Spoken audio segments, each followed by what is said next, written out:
Hello friends, நீ நான் காதல் என்ற எபிசோடில் என்ன நடக்கலாம் அப்படிங்கிறத பற்றி பார்க்கலாம். இன்றைக்கான எபிசோட் ரொம்ப இன்ட்ரெஸ்டிங்கான எமோஷனல் ரொமான்ஸ் காமெடி எபிசோட் அப்படின்னு சொல்லலாம். நான் பொங்கலுக்கு உங்களுக்கு முன்னாடியே வாழ்த்து சொல்லியிருக்கணும். என் மேலே யாரும் கோவப்படாதீங்க. அர்ஜென்ட்டாக ஒரு வேலையை கிளம்பும்போது லேப்பை வச்சுட்டு போயிட்டேன். அதனால் 2 நாளாக என்னால் உங்கள் கூட எந்த ஒரு கம்யூனிகேஷனும் பண்ண முடியல.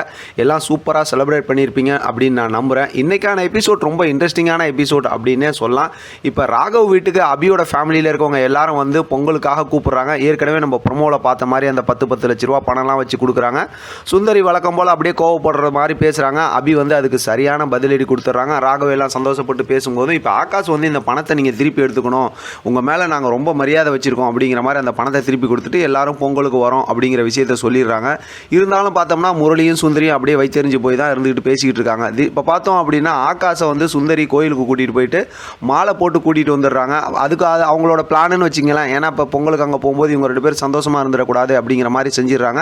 மறுபடியும் பார்த்தோம்னா சுந்தரியும் முரளியும் எப்படியாவது ராகவ் அபிக்கு ஏதாவது ஒரு வேலையை செஞ்சாகணுமே அப்படிங்கிற மாதிரி யோசிச்சுக்கிட்டு இருக்காங்க. நம்ம ப்ரமோல ஏற்கனவே பார்த்த மாதிரி ராகவ் அபியும் வெளியில் கார்களில் போகும்போது அங்கே ரவுடிங்க பிரச்சனை பண்ணுறாங்க. சண்டைலாம் நடக்குது. இப்போ ஒரு கட்டத்தில் பார்த்தோம்னா ராகவ் மயங்கி விழுந்துடுறாரு.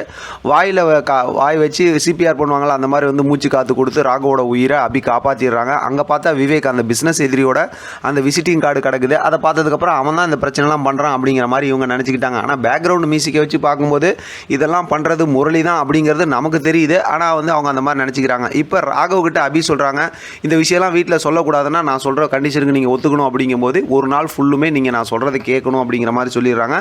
ராகவும் அதை ஒத்துக்கிறாரு. நீங்கள் என்ன உடனே ஒத்துக்கிட்டீங்க, ஒரு சண்டை அதுக்கப்புறம் ஒத்துக்கிங்கன்னு நான் பார்த்தேன் அப்படிங்கிற மாதிரி குட்டியாக அவங்களுக்குள்ளார சூப்பரான ஒரு ரொமான்ஸ் நடக்குது.